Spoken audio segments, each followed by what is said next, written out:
የዘመኑ የትጥቅ ትግል መልኩን እየቀየረ መጥቶ ወደ ሽብርተኝነት፣ ጽንፈኝነት፣ አክራሪነት፣ ዘረኝነትና ለሰዎች በማይጠቅም ዓላማ ቢስ ስልት ውስጥ እየገባ መምጣቱን በርካታ ብነቶችን ማንሳት እንችላለን። ኢትዮጵያ ውስጥ የተነሱ ጽንፍ የረገጡ የጥፋት ቡድኖች የሚያራምዱት የትጥቅ ትግል ስልትም ሀገርን የመበተን፣ ልማትን በማደናቀፍ እድገትን የማቀጨጭ፣ ህዝቦችን እርስ በርስ በዘር የማባላት፣ ከባዕዳን ጋር ተሰልፎ ሀገርን የመውጋት፣ በጥቅሉ ለግል ጥቅምና ለስልጣን ጥም የሚያደርጉት የድንቁርና ስልት ነው። የከሃዲው ህወሓት የጽንፈኛው ፋኖና ሸኔን የመሳሰሉ የጥፋት ቡድኖች መገለጫ ተግባርም ይኸው ነው። ባሳለፍናቸው ዓመታት እነዚህ ኃይሎች በህዝባቸውና በአገራቸው ላይ ያደረሱት የጥፋት ተግባርም መቼም የማይረሳ ነው።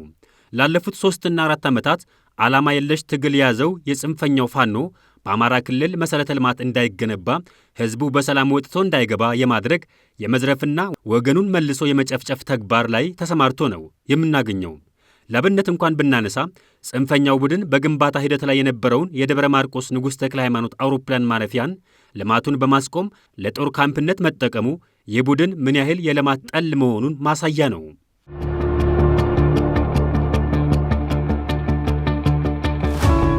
እነዚህ የኢትዮጵያን ልማት የሚጻረሩና የኢትዮጵያን ሰላም የማይፈልጉ ኃይሎች ተልዕኮ አንግቦ የሚሰሩ ኃይሎች ናቸው። የስልጣን ጢመኞች ናቸው። እነዚህ ኃይሎች ቆሞ ቀሮች ናቸው። ሁሉም አንድነትን የማይፈልጉ፣ ማቻቻልን የማይመኙ፣ አጠቃላይ የራሳቸውን የበላይነት ብቻ ማረጋገጥ የሚፈልጉ የባዕዳን ተልዕኮ ተቀባዮች ናቸው። ከሰሞኑ በኢፌዴሪ ጠቅላይ ሚኒስትርና የጦር ኃይሎች ጠቅላይ አዛዥ ዶክተር አብይ አህመድ የተመረቀው የደብረ ማርቆስ ንጉሥ ተክለ ሃይማኖት አውሮፕላን ማረፊያ መከላከያ ሰራዊታችን የጥፋት ቡድኑን ተዋግቶ ካጸዳ በኋላ ተገንብቶ ነው ለምረቃ የበቃው። በምረቃው ሥነ ሥርዓት ላይ የተረጋገጠውም የሕዝብን ሰላም የማይፈልጉ አሸባሪ ኃይሎች ለሀገር እድገት ምን ያህል የጥፋት መርዛቸውን እየረጩ እንደሆነ ነው። በአሁኑ ሰዓት በአማራ ሕዝብ ጥያቄ ስም እየማሉ ሕዝባችንን የሚያደናግሩ ከሕዝባችን ጠላት ከሆኑ አካላት ጋር ከኢትዮጵያን ጠላቶች ጋር በማበር ሕዝባችንን እያሰቃዩ የሚገኙ አሜኬላዎች በውስጣችን ተዘግዝገው ይገኛሉ።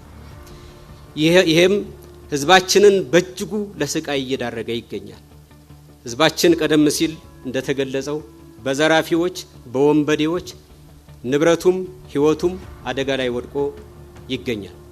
ይህንም በዋነኛነት መታገልና ማስወገድ ያለብን ደግሞ ከመንግስት ኃላፊነት በላይ የህዝብ ኃላፊነት ሆኖ ይገኛል።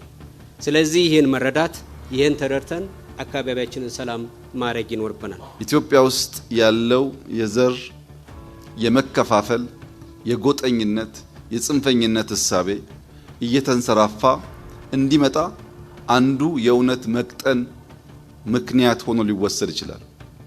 አማራና ኦሮሞ እያለ የሚከፋፈል ማንኛውም ሰው ጎጃምና ጎንደር ብሎ መከፋፈሉ አይቀርም። ምስራቅ ጎጃምና ምዕራብ ጎጃም መባባሉ አይቀርም። የኛ ቀይና የነሱ ቀይ መባባሉ አይቀርም። የሚሻለው የሚበጀው የሚያለያየን ነገር እየተወያዩ ጥቃቅኑን ነገር እየረሱ በትልቁ ጉዳይ መሰብሰብ፣ መተባበር፣ ቢያንስ የሁላችንም የጋራ መሻት የሆነውን ሰላም፣ ልማት በጋራ ለማስፈጸም መጣር መሞከር ይበልጥ ይበጃል።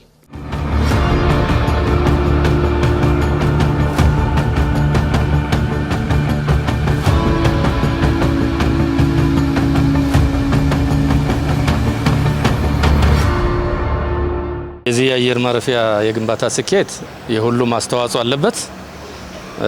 በተለይ ደግሞ በመከላከያ ሰራዊታችን ክቡር መስዋዕትነት እዚህ ደረጃ ደርሷል ማለት ነው።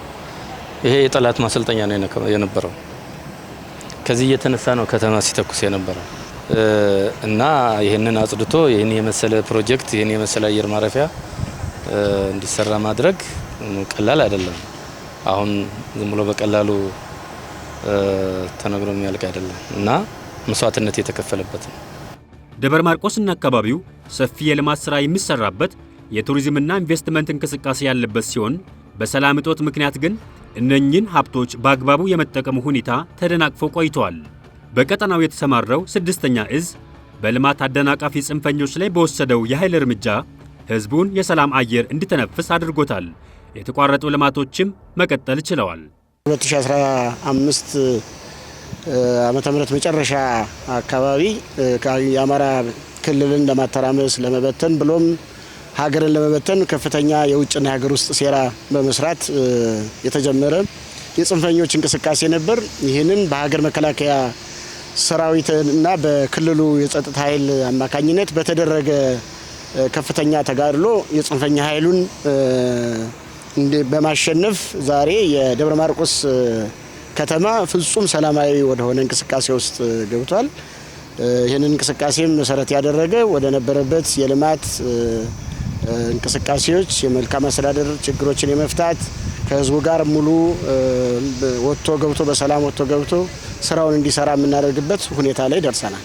የስድስተኛ እዝ በምስራቅ ጎጃምና አካባቢው ግዳጅ ተቀብሎ በመግባት ጎጃምን ለመቆጣጠር ከባዕዳን ተልዕኮ ተቀብሎ የተነሳውን ዘራፊ ኃይል በቁጥጥር ስር በማድረግ ቀበሌዎችን ከጠላት እጅ ነፃ በማውጣት መንግስታዊ መዋቅርን ወደ ስራ መልሷል።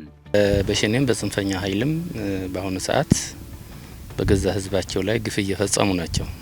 በተለይ ደግሞ ምስራቅ ጎጃም አካባቢ ያለው የጽንፈኛ ኃይል ሸኔም በተመሳሳይ በተለይ ሁለቱ አሁን ተቀናጅተው የሚሰሩት ወንጀል ከባድ ነው ለሀገራችንም ለህዝባችንም። ከሁሉም በላይ ደግሞ የሚያስጠላው ከዚህ ከውጭ ኃይሎች ጋር ተቀናጅተው የተላላኪነት ሚና እየተጫወቱ ያሉት በገዛ ህዝባቸው ላይ እነሱ ናቸው። ይሄን ለማጽዳትና መልክ ለማስያዝ እዙ ከፍተኛ ስራዎችን እየሰራ ነው ያለው።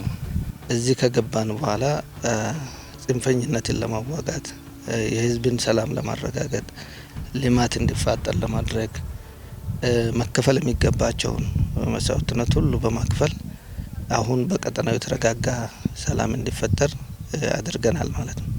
ሰራዊታችን በየሄደበት ሁሉ የህዝብ የሳቅና የደስታ ምንጭ ነው። ሰላምን ያረጋግጣል፣ ልማቶችን ያስቀጥላል። ለዚህ ተግባሩ ደግሞ ህዝቡ አብሮት ከጎኑ ይሰለፋል። የህዝብ ልጅ የሆነው መከላከያ ሰራዊታችን ከጎናችን ሆኖ አይዟችሁ እያለ እኛን እየጠበቀ ሞራል እየሰጠ እያለ በጎናችን ሆኖ በሱ ኃይል በሱ ብርታት በእነሱ ጥንካሬ በእነሱ ኃይል ህዝቡም ተረጋግቶ ስራውን ነግዶ ሰርቶ የሚበላውም ሙሉ የሚገባውም እየሰራ ስራውን በአግባቡ እየሰራ በስርዓት በጸጥታ ያለ ነው። በእነሱ ኃይል በመከላከያ ሰራዊታችን ኃይል ደህንነታችን ተጠብቆ በሰላም ወጠን እንገባለን። እነሱን አሁንም ያቆይልን ያኖርልን። እውነቴን ነው። በእነሱ ኃይል ነው ይቺ ሀገር ሆና እንኳን ይቺ ሁሉም ሀገር ሆና የቀጠለች በመከላከያ ሰራዊታችን ኃይል ነውና እነሱን እግዚአብሔር ይጠብቅልን፣ ሰላማቸውን ይስጥልን። መስዋዕትነት እየከፈለ ነው። ስለዚህ ክብር ለመከላከያ ሰራዊታችን ላለው ለወደፊቱም ቢሆን ከህዝቡ ጋር ተባብሮ አገራችን ሰላም ከውጭ ባዕዳን ከውጭ ወራሪዎች አገራችን ሰላም ሆና ሰላም ተፈጥሮ ወንድማማቾችም ታርቀው ደስ ብሎን እንድንኖር ነው እኔ ጸሎቴ።